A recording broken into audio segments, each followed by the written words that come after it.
Hi guys, welcome to the Beyond the Champion podcast episode 3. It's been a little bit of a long time coming, but today we've got Steve Trippi from Complete Human Performance, who is a movement expert, biomechanics coach, strongman, half marathon runner, and coaches a hell of a lot of people from world's strongest man, powerlifters, just to people wanting to move better and to feel better about themselves and the way they're training. So very insightful, some good information passed on by Steve. All the details about how you can get in contact with Steve will be on the show notes. I've actually had a word with Protein Dynamics, my sponsors, and we've now got a discount code. So for 20% off all items across the board, OJAY20 will get you a good little discount there. And you also get a little bundle as well, so a protein bar. Now, I've been told these are the best tasting protein bars around. Now, I'll be 100% honest with you. I'm gluten intolerant, so I haven't actually tried them. However, I've not heard a bad word about them. They get you, I believe, like a protein sample and, yeah, so a couple of little goodies to chuck into the mix there. So go on to proteindynamics.com, proteindynamics.co.uk, and yeah, if you tweet at Protein Dynamics on Instagram as well. I'm now on Instagram a lot more, and that is at OJAY1986. So add me on there, and let's get chatting, let's get sharing some pictures. But for now, enjoy the podcast. We're going to have Alex Ferentinos, World Performance, and I'm actually trying to arrange a very big guest from the world of YouTube to come up in the next couple of weeks. So yeah, some big things coming along. Enjoy. Hi, Steve. Welcome to the Beyond the Champion show. Thanks for joining us today. I can appreciate we've had a couple of weeks trying to get the times right. Us Brits and Americans can't seem to get the times right things. So thanks for joining us. Thanks for having me. I'm excited to be a part of it. No worries. So just like myself, you're a coach on Complete Human Performance. If you could try to tell the listeners just a little bit more about yourself, where you started, and some of the things you look for with your clients as well. So I guess my background's primarily biomechanics and neurophysiology. I did a bit of master's work, primarily neurophysiology when I was studying biomechanics, basically motor pattern development, things like that. So I apply that to my training for clients. I mostly train strength competitors through Complete Human Performance primarily. I guess how I got my start was I coached a couple friends of mine who were competing in strongman, going for their pro cards, and they all did phenomenally well. People started asking, "Oh, what did you do?" And it kind of took off. It was kind of an accident. It originally started as just being a thing for a few friends, and everyone saw such great results that it built from there. And now I coach for Complete Human Performance, just like you mentioned, just like you do. Currently, work with a couple professional strongman competitors, a couple individuals going for their professional cards. In strongman in America, you have to earn your right to compete as a pro. Okay. And a few power lifters, but mostly high-level strongman competitors. And most of them, a lot of them, I'd say, actually, are some form of hybrid athlete, whether they're about to run a half marathon and then compete in America's Strongest Man a couple months later, or whether they're just doing it for the general conditioning. Yeah. I've seen a lot of carryover from my hybrid athletes to the strength work. What sort of size are the guys where you say they're competing in America's Strongest Man and then running a half marathon? So I've so for that particular athlete, that would be Andrew Clayton. Now he started working with Trevor Kadashi on diet, and then worked with Alex Viata for a little while on training before I took over for him. He has come down from, I believe, about 315 to 320 to, I don't throw his numbers around too much, but he's been in the mid 200s, about 250. And what's interesting about it is he's still hitting PRs. If you follow his Facebook or his Instagram or what have you, he's hitting better numbers now than he was when he was 300 pounds. And when he was 300 pounds, he was no joke either. So we're really looking forward to seeing him step on stage. He's got a half marathon coming up in about 2 weeks. And I mean, if I'm to tell the truth, shit, I'm worried he might beat my time. So And how big are you with regards to like the time he's looking to be? Well, not looking to beat. You believe he may beat, and like your size as well in comparison. So I'm a lightweight competitor. I compete primarily in the 175 class, 80 kilos for international shows, and I'll do 90 kilos or above for the heavier for like local shows or Yeah, just jumping in a contest. Um, he'll be sub 2 hours. I'm fairly confident for his first half marathon he'll break 140 or so, that's which crazy. is a good time for a runner. Yeah, And when you think about him being a 250-pound strength athlete who's really only doing two longer runs a week, as opposed to the running 5 6 days a week, that's pretty phenomenal.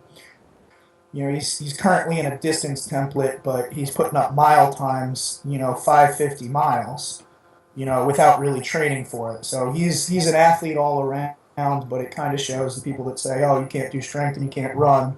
yeah. And he's the first example of that guy who's losing weight, building his endurance, and he's still hitting PR. That is crazy because I mean I've got an athlete who's just done a 70.3 Ironman and he actually posted a PB in the run and it was like 1 hour 39 and a certain amount of seconds. So if you think about that, and he's just like triathlete size, like to generalise, and it's probably got what 160 pounds, 165 pounds. This guy is so he's got nearly 100 pounds on him. So Yeah. that is crazy. So with yourself as well, you just mentioned before we started recording that you're looking at doing a world record attempt this weekend. Is that true? Is that correct? So I'll be competing in the NC State Strongman Championships. And one of the events up for grabs is the log press. They're doing a log press for Max. And being a hybrid athlete, being a guy that's known for endurance, I'm not really known for being the max lift kind of guy. I normally beat guys on speed and endurance, but it's always been because it's a weakness. It's something I kind of prioritized. So what happened was, I guess because of some kind of rule, I couldn't go for the American record without particular judging here, but the U.S. doesn't have control over the world record, so it was like, well, fuck it, the world record's only a few pounds heavier. Let's go big or go home. So I'd like to attempt a 305-pound 12-inch log press this weekend. We'll see how all that goes. Training's been on track, Yep. so I'm really hoping to put up some decent numbers in that event and in the others. And if I get it, I get it. If I don't, then I don't. But the goal is to attempt for the world record. That's good luck for that one for sure. Is that Saturday or is that Sunday? That'll be Saturday. Saturday. Cool. I'll I look guess out for that. for international guys, it'd be 137 kilos overhead in the 80 kilo weight class. So I make weight on Friday. We have the seminar, and then I'll compete on Saturday. Okay. And when you're talking about making weight, and no doubt you'll have it a few times with the actual competitors you've worked with, is there any like specific methods you look for to make weight? We hear a lot of people cutting water and dehydrating and dropping a lot of weight, which then can affect performance. Is there anything that you've found specifically which seems to work better with athletes? So I take my weight cuts for my athletes just the same way I take my training. It's a one-on-one basis. Yeah. If I have a guy that's got to cut 5 pounds, I'm not going to approach him the same way as a guy that has to cut 10 pounds, 15 pounds, 20 pounds. Basically, my goal, and when you ask how do you minimize performance decrements, is to cut as little as possible. So reserve the extreme measures for later. So if I can basically, go on a liquid fast and have a guy drop 3 pounds just from not having food in them and they make weight that way, perfect. Yeah. If I have to cut out water at a certain point, then the goal is to be dehydrated for the minimum amount of time and then rehydrate back up. It basically comes down to people resort to these extreme measures because they read articles on like guys like Matt Kozlowski. Oh, he cut 25 pounds for a contest. Well, he had to cut 25 pounds. If you're cutting 10 pounds, you don't do what he's doing. Yeah. But it is kind of a water cut. I'll be dropping a total of about 4.5 to 5 kilos, 9, 10 pounds. Yeah. Um, and I've done a lot more. That's still more than I like doing, but typically, I don't like my athletes cutting more than say 10% of their Yeah, 5 to 10% of their body weight I suppose as tops. well, like it shows what work's been done in the off season if they're a lot closer to weight as well. So to a degree. Yes, if their diet's on track, I don't believe in the whole being over your weight class just to be over it and then cutting a bunch of weight, which seems to have taken. It seems to be the popular thing now because people see guys setting records and they're walking around 20 pounds heavier than their weight class. I don't see the purpose unless you're going for a record. Like I said earlier, I compete in the 80 kilo class internationally, Yeah, but because I actually weigh, you know, 85 kilos, I'm going to compete there instead, most of the time in my off season. I'm going to compete where I'm healthiest, yeah, basically. exactly. I mean, health at the end of the day is like the one thing which you shouldn't really mess with. Like no matter what people say, like you only get one body, so if you're going to screw it around too much, then you're just asking for trouble. So I know, like you mentioned as well, like the hybrid training side of things, and Alex touched on like the strength training for endurance benefits and some of the benefits for strength athletes. What do you see as the main benefits for going through hybrid training? So getting endurance work in with strength athletes. What do you see as the big benefits that people can do by picking it up? It's just it's having a more complete and healthy athlete is going to let you recover better Yeah, and sustain things for longer. So my plans are typically a bit lower volume than Alex's, yeah, but you have to look at in order to increase strength, you have to be able to push your volume up. You have to be able to do more work. You have to be able to lift more weight, but that comes at the cost. Well, that comes at the cost of now you have to recover. And you even these guys that are pure power lifters. I just heard oh crap, what's his name? World's strongest bodybuilder. He held the world record in the 275-pound weight class. Um, oh, the but name's on the end of my tongue. We've got like a couple of people. There's like Ben someone. Then there's Johnny Jackson. I have his DVD as well. I can't remember his name. I'll think about it in Yeah, a second. But anyway, Stan Efferding. that's the one. I've got his DVD as well. So Yeah, he's talking about in the off season I'm just bodybuilding, and people think, oh, well, you're not under heavy weight, but you're building up your mitochondria, you're building up your, I guess for lack of a better term, your vascularity, so you can pump more blood to your muscles, so you're going to recover better. If your aerobic capacity is higher, you're going to recover in between sets better, so you're going to do more sets in an hour. yeah, It basically comes down to recovery. yeah, And for the longest time, powerlifters were stuck on, oh, you have to do these recovery workouts. You have to push the sled. You have to drag the sled. You have to do these high rep workouts. But the cost for that is that is still tough on the muscles. Whereas getting on a bike for an hour for most people, or an elliptical, or swimming isn't gonna have the same amount of stress on the muscles, but it's gonna have the same return in terms of recovery. So exactly. I guess I'd have to say the recovery side and just being healthier all around, which I'm pretty sure is Alex's view on the entire thing as well. Yeah, it's like the general consensus with regards to the whole of the coaches from what I've found out from being on the team as well. So, and when you look at like when you get a client and what would be your initial steps to get them into that health aspect, and how would you work with a client? So, say a strongman comes to you, what would be your steps with them? So if I have a strongman competitor, the first thing is I need to see how they move. Coming from a biomechanics background, and especially working with elite level athletes, I can find movement dysfunctions in anyone. And everyone thinks one of the girls on our roster is Jen Rotzinger, world record holder in the 114-pound weight class. And I remember someone made the comment of, oh, how do you assess someone that's that good? Well, she's lifting world record weights. Something is broken somewhere. Like you don't get to that level without having some kind of dysfunction. Yeah, It's your world record athletes are going to have more dysfunction than the beginners. in a lot of cases. So your first step is always find out where can movement quality be improved, and that comes down to health. In strongman, we have to put weights overhead. Well, a lot of your heavier guys are going to have bound up shoulders, so that's one of the first places I look at. I don't know how big an issue it is overseas, but in America, a lot of our best athletes are white collar workers. They sit at a desk. Their hip flexors tighten up. Their hips are too tight. I have to loosen those up before I can put a heavy yoke on their back, before I can expect them to deadlift perfectly.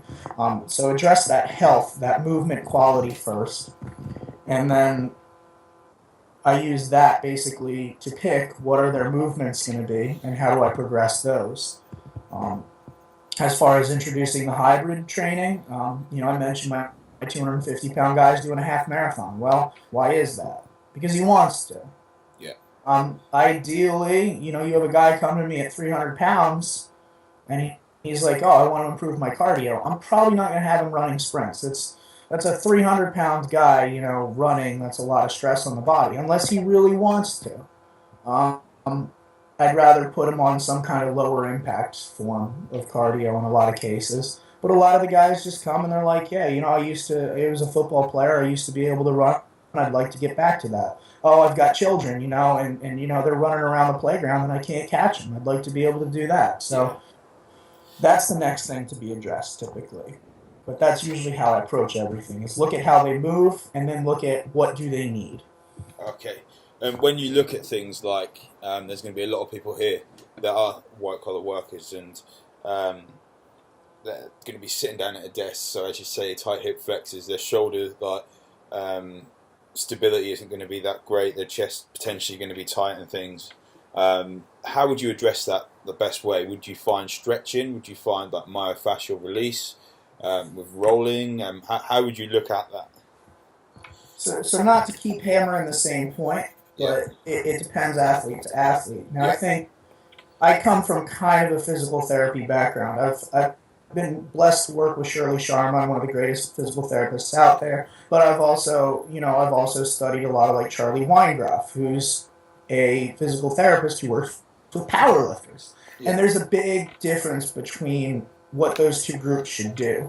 If you have a guy who comes to you and he's 240 pounds lean, he's bench pressing 200 kilos, maybe squatting close to 300 kilos. You've got this big, strong guy. He's got a lot of muscle. And then you have a white collar worker that's at 135 pounds, and he still has the same. They work the same job, but they both have internal rotation issues, hip flexor issues, and they both go to a physical therapist. Well, the physical therapist is going to have both of those people do the same thing. But the guy that has 135 pounds of muscle mass, he's going to be fine. He's weighing in at 60 kilos. He can do some band stretching, a little bit of strengthening work, and he'll probably be okay. Now you have that guy weighing in at 100 kilos. He's got all this extra muscle mass. Well, he's got a lot more muscle tone, a lot more tension. So in order to correct an internal versus external rotation imbalance, he's got a lot of internal rotation strength. You have to really stretch those muscles out, and a lot of times it takes weight. It takes forced stretching. So I've basically taken a physical therapy background and figured out, well, how do I get a guy who's a shit ton stronger into those ranges of motion, and how do I correct those same imbalances? And in a lot of cases, I found the traditional approach doesn't really work. So I guess you would still say it's stretching, but I use a lot of PNF stretching. Are you familiar with that? Yeah. Okay. A lot of weighted stretching. If you're familiar with the dog crap method, they do the extreme stretching, they call it, where like if your chest is tight, you'll stretch in the bottom of a dumbbell fly, and you'll hold that position for a minute. That's basically a form of PNF stretching. Things like that, because you have a guy that's bench pressing 200 kilos, and you tell him to do a passive stretch. Well, I don't care how strong his rear delts are, he's not stretching his chest in a passive stretch that they'd have you do in physical therapy. Now you give him a couple dumbbells and you put him in that position, he's going to loosen up and he's going to feel better. So yeah, I do recommend a little bit of myofascial stuff, but typically I've seen better results from the weighted stretching and then strengthening weaker movement patterns than I have from the foam rolling or any of that. I used to be a big tissue quality guy, I guess you'd say, foam rolling, ART, things like that, but it has a lot of limitations, and Yeah. I've come to find that from experience. What sort of limitations would you say, like the big ones with that? So you've got all these guys that are doing foam rolling now, and they don't really know why they're doing foam rolling, except that because people foam roll. Yeah. And if you ask them, hey, why are you rolling around on that? Well, because it makes me feel better. But, well, how does it make you feel better? It gets you in that range of motion by deadening the muscles. It's actually a deadening of the muscles. Um, the idea being, they say, oh, it breaks up scar tissue. Well, I've taken apart cadavers. There's no scar tissue in a cadaver. Yeah.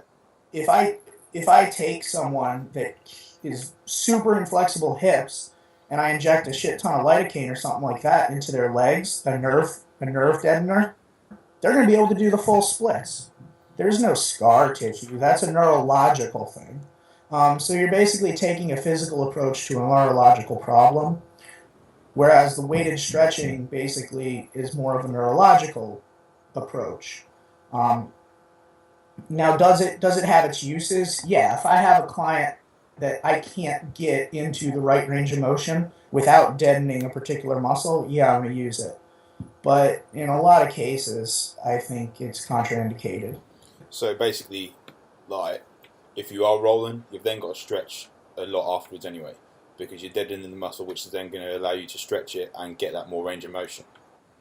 Yes. So if I am going, that's a great point. First of all, I'm not going to have someone foam roll first because you're deadening the muscle. Yeah. But if I do have them foam roll, yeah, they're going to, once they're in that new range of motion, I'm absolutely going to have them stretch. I'm going to try to do some work in that range of motion because flexibility actually comes from strength in a range of motion. Without nerding out on you too much, being the neurophysiology guy. Go for it. Inflexibility comes from the Golgi tendon organ. Yeah. It's a reflex of your body protecting you from entering a range of motion it doesn't think it's strong enough in. So once you get into that range of motion, you have to do something that strengthens it. That's why PNF stretching is so powerful as opposed to typical static or dynamic stretching, is you're strengthening that range of motion using the weight.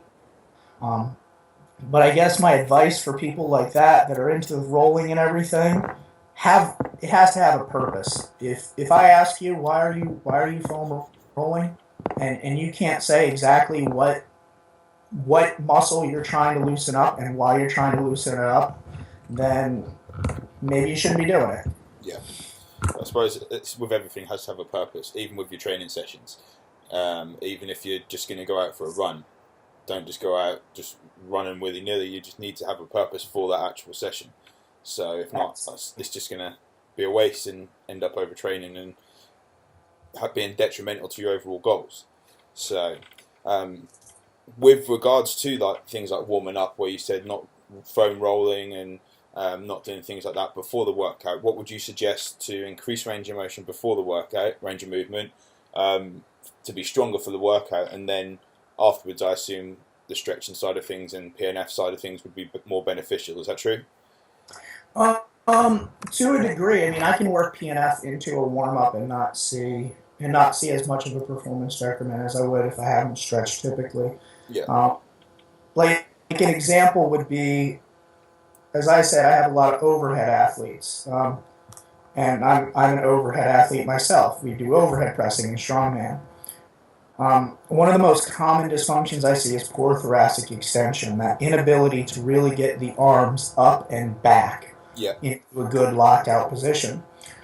One of the most effective things to address that, both short term as a warm up, and I've noticed more carryover long term, is something like a slow controlled dumbbell pullover. And when you think about a dumbbell pullover, well, what are you doing? Okay, so you're stretching into that thoracic extension. You're letting the weight pull your muscles back, and you're getting that stretch. And then you're attacking the PNF side by pulling it back and going through the range of motion. So like if I have someone do a paused dumbbell pullover, they're going to see an immediate improvement because those muscles warm up and loosen up. Um, but because they're also strengthening that range of motion, they're going to see a long-term improvement. And so in a lot of cases, if I'm addressing that way, I might not even need to have them stretched afterwards. Um, so I guess that's one of the most common examples I use because it's something that I found effective both short and long term. So anytime I can minimize how much I have my athletes do and still get more out of them, I'm going to. Yeah. So with that as well, I've seen a lot of trainers where you see guys come to them and they may not have lifted too much before, and you can see there's imbalances in there. Do you have guys which come to you and they simply just can't squat or they can't deadlift? It would be dangerous to even have them do that because of their movement patterns. What are the most regular techniques you've found to actually sort that and address that, like with your hip mobility and like lower back from sitting at a desk all day? So I don't see a lot of guys coming from the beginning side anymore. I work mostly a lot more with higher level athletes who, if they have a dysfunction, it's because they've injured themselves somewhere along the way usually. Yeah.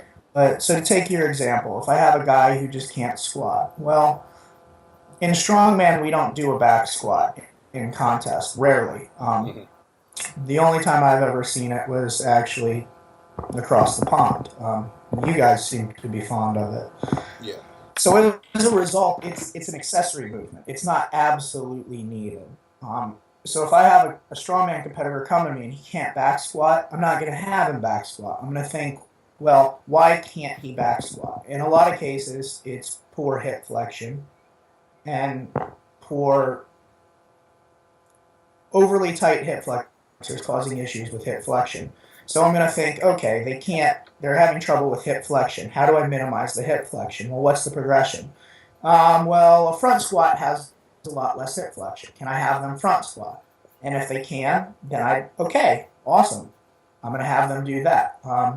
If they can't do a front squat, then okay, what's my next course of action? Single leg work, because having one hip in full extension while the other goes through flexion tends to protect the lower back from any kind of flexion. It keeps your spine a lot more neutral. So lunges, step ups, things like that.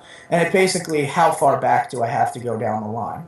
Now another example would be, okay, so I look at that squat. Well, how many people have you ever seen have an issue with the top end of a squat? Exactly. None. Yeah, but they're going to have issues in the bottom range. Well, okay, can I get them to that bottom range without weight? And in a lot of cases, you're going to see that they can. Some just can't do that range of motion. That's a flexibility issue that you have to address. But some people just can't get to that range of motion under load. Well, I want to still hit that range of motion, right? So what can I do to kind of take the load off? Can I use a reverse band setup where the weight's deloading as they go down further? So they still get a training effect, but there's less weight on the dangerous portion of the movement. So those would be two approaches I'd use for things like that. Is you look at what is the actual issue. It's not, oh, they can't squat. It's they have an issue with hip flexion, with hip extension, external rotation. You figure out what is the actual issue, the actual movement impairment, and then you regress back till you're at the point where that impairment doesn't completely eliminate the movement. Or you look at it from a load perspective, in which case, well, what portion of the movement do I have to take the load off of? And you go from there. Okay. Does that kind of make sense? I know that was kind of I went two different directions there, but... Yeah, it totally makes sense. It's just like, there's been so many different articles, and I think one came up before about like people simply can't squat, or they may not have like the bone structure for squatting, dependent potentially on where they're from and their ancestors, and then also with their daily routines, are they actually ready to squat? And you see a lot of trainers just automatically putting in squats and deadlifts into programs, which potentially could be detrimental to a beginner. So I suppose it's taking it from step one, just to making sure they can squat, and if they can't, take it back like Or take it to step one, where you say going from single leg work and working your way up. Um, I'll extend what you just said that it's not just beginners. I prepped an athlete for World's Strongest Man this year, a heavyweight competitor in World's Strongest Man. Yeah. After a few weeks, we just said, you know, fuck it, you're not going to back squat anymore. There's no point. It's a strong movement, but you get hurt every time you do it. Even for him, and this is a guy at World's Strongest Man, a heavyweight professional strongman, one of the best lifters in the world. I can't have him squat. So it applies to beginners all the way up to that very top level. Yeah. And as you say, it's not necessarily the most known event in strongman, so it's not really going to be too detrimental. There's other movements you can do for crossovers for other events anyway, so leave it out. So I assume as well, like, are you able to say the names of some of the strongman competitors in World's Strongest Man? So the guy that I just prepared is Michael Caruso. He came to us because he wanted to work on endurance, and he had a lot of issues with his lower back, problems. He has his entire life. He saw really good results. He had a few issues pop up with work. Didn't perform as great as he was hoping, but still, considering he basically went from I don't know whether I'm going to be able to compete to doing fairly well at the very top level of the sport. I will be working with another guy who I'll just. This one's going to be kind of a surprise, but he was a top 10 athlete. He made finals of Worlds this year. And he's a guy who came to me because he's a phenomenally strong athlete. I probably won't even focus on his strength, but he has more movement impairments than anyone. I mean, you watch the guy. A lot of people are going to hear me just talking, and they're going to figure out immediately who it is. Yeah. But he's a guy who could be on the podium of World's Strongest Man if he could move properly. But he's very bound up. He made a lot of sacrifices to get as strong as he is. But so basically, those are the two that I work with, and that's Mike Caruso, and a lot of people are about to find out come the 2016 Arnold will be debuting. Basically, I'm hoping for an entirely new competitor out of this guy. I look forward to that. Fingers crossed I'll be able to make the trip over there and see it firsthand, which will be really good. So,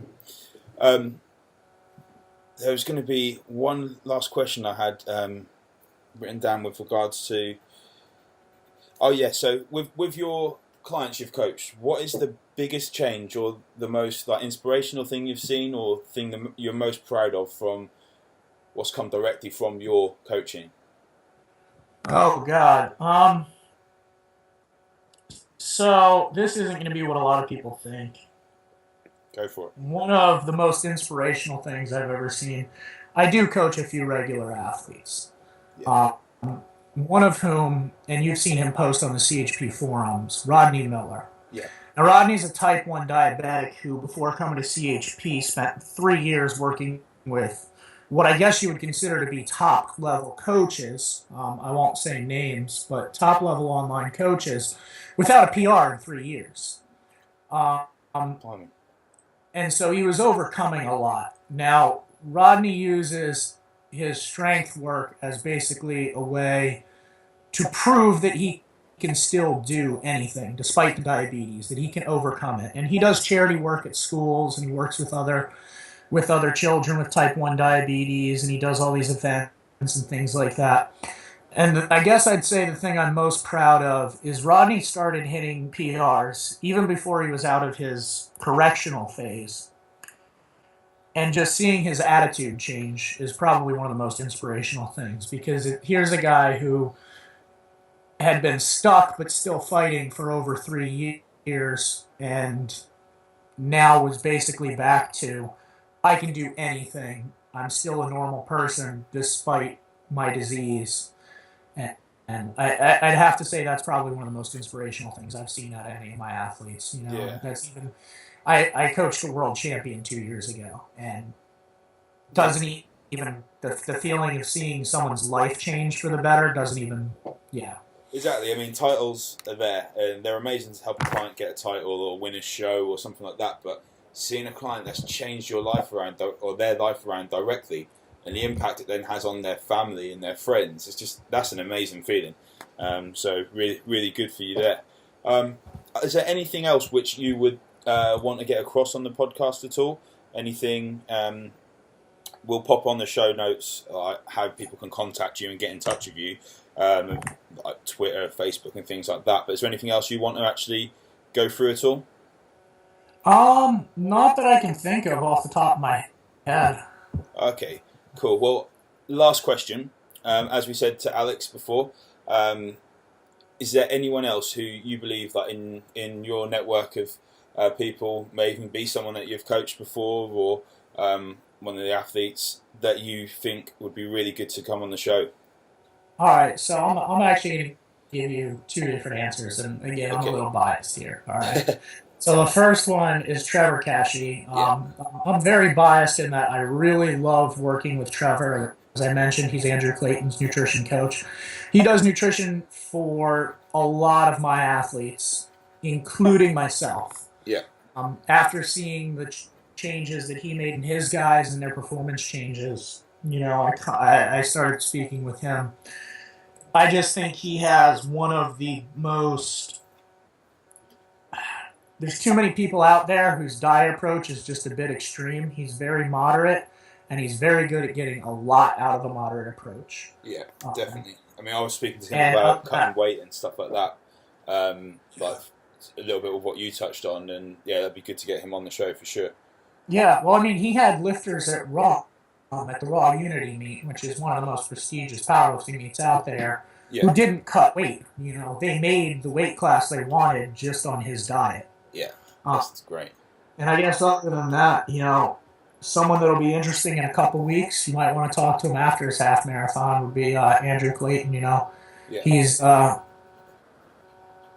kind of likes to stay hidden, a little bit like myself. He doesn't project himself out there, but working with him, if you're looking at the hybrid side of things and someone who is now doing it all and basically proving everyone wrong, he'd be a good person to talk to. I'll definitely reach out and have a word, and I'll speak to Trevor as well. So you've got some seminars coming up this weekend with Alex. That's correct, isn't it? I do indeed, yes. I'm going to get the podcast out tomorrow, so it might even be a case of like some people. Whereabouts are the seminars? So it's going to be held in Raleigh, North Carolina. Yeah. I'll send you a link to like the Facebook event. So it's in Raleigh, North Carolina, the day before the USAPL Powerlifting State Championships and the North American Strongman State Championships. So it's the day before both of those contests in the Dorton Arena. I'm going to be speaking on neurophysiology, basically getting carryover out of lifts. Alex is going to be talking about conditioning for strength athletes, gait analysis, things like that. We're going to have Jennifer Thompson, who is a multiple-time world record holder in the bench press. In the 132-pound weight class, she just hit a drug-free 318 at the Arnold. And she's for a decade she's been the IPF champion, is if I'm remembering that correctly. Nice. And Trevor was supposed to make it, but it's looking like he might have a little bit of an issue. And then Greg Nuckols is going to be there. He's talking the science of squatting. And if anyone knows the science of squatting, it's definitely Greg Nuckols. Yeah. So it should be a great time. And that'll be this Friday. I wish I could get to that one, but I know we mentioned potentially about getting some complete human performance seminars in the next few months, so that'll be quite cool. But thanks for joining me today. What I'll do, as I say, I'll get the show up on the next couple of days, and I'll pop all your details in the show notes as well. If anyone wants to contact Steve for any coaching, for any questions off the back of it, then feel free to do so. But thank you for joining us. Oh, thank you for having me. It was great talking to you. All right, take care. Bye-bye.